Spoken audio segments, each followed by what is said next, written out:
From a disused Jubilee Line tube carriage, the Punchdrunk Theatre Company have been experimenting with audience participation. We turn a building into our stage and we invite our audience into that stage, and we turn those buildings into what we would call immersive environments or environments, and those environments become the world of whatever story or whatever show we're telling. The story that Punchdrunk are telling starts with a production in New York City that gives a unique and modern twist to Shakespeare's Macbeth.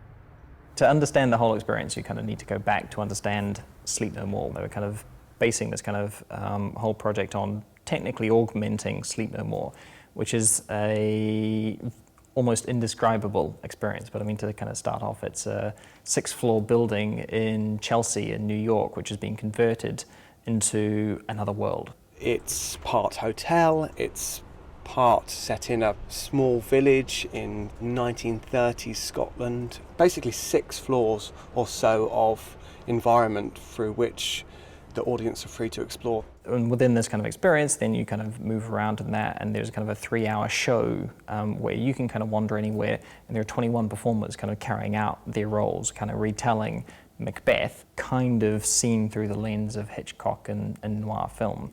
As an audience member, you need to work for your experience. You might spend the first hour just working out where the hell you are and what the hell is going on. You might then figure out the geography of the space. You might then decide, oh, I need to follow a character. Whereas in a sense, you become the camera for your own film. So it's kind of a very complex, almost indescribable experience. And their intention through this project was to basically try and broadcast this. So how do you take something which is effectively unbroadcastable and broadcast that on the internet? Quite a challenge, but with the help of some MIT technological wizardry, the producers came up with a novel solution. We sort of hit upon this idea of trying to link the online to the real world within an existing piece, and then we thought, well, Media Lab will be perfect partners to do this, and we approached Media Lab and Todd Mackover, and he was really enthused by it. What their idea was to take one person who was kind of physically in that space, physically in this 6-story building, the 6-story warehouse in Chelsea, and match them up with another participant online.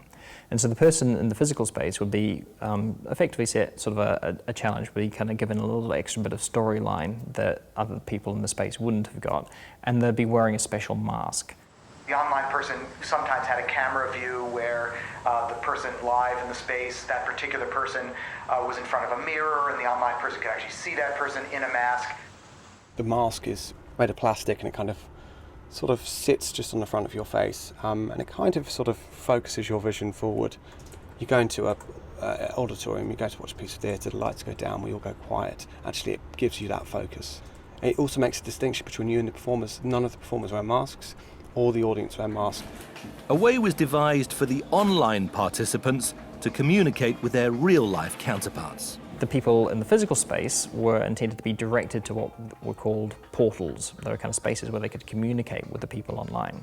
And the people online, when there was a person in the physical space, then portals would be taken to the equivalent space in the online space and matched up, and they could communicate briefly. There was a mirror which people could leave a message on that mirror, and that would be drawn out like a hand-drawn note. They created a poltergeist kind of book which flipped off a bookshelf and revealed a book which was important to your mission.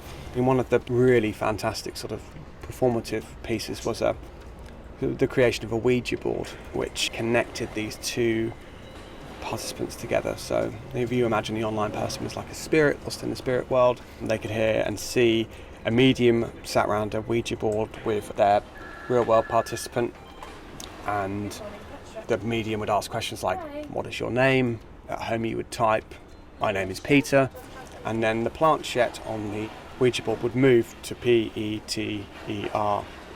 They worked with a company called NYZ Resistor to create a typewriter which, if you were online at home and you were typing, it would physically type out what you were typing in the real world, and your partner would see, and you'd be able to communicate. The intention was to try and make this quite subtle, and to a certain extent I think it was too subtle. To try and match somebody in the kind of physical space with somebody in the online space, you kind of really need to be quite obvious. There are people that didn't, even though they were told they were being matched up with somebody, vice versa, in the physical and the online, didn't get that, didn't realise that. On top of problems like these, there were also issues with running the show remotely.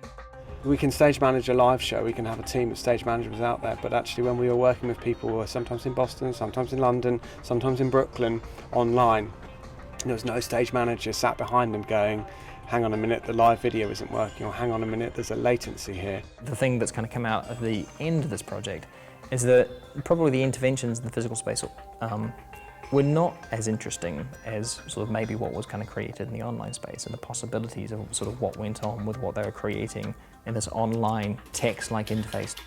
Since the project ended, some elements of the technology have been incorporated into the production. One of the portals, the typewriter portal that we used, is now embedded in the show and has its own sort of distinct function. The sort of portal idea is ripe for sort of reinvention and reuse. But the thing that might have more longevity and more long-term promise is this kind of online experience that they kind of experimented with. A number of people actually found to be more interesting, and actually the thing that they would want to keep playing again at the end.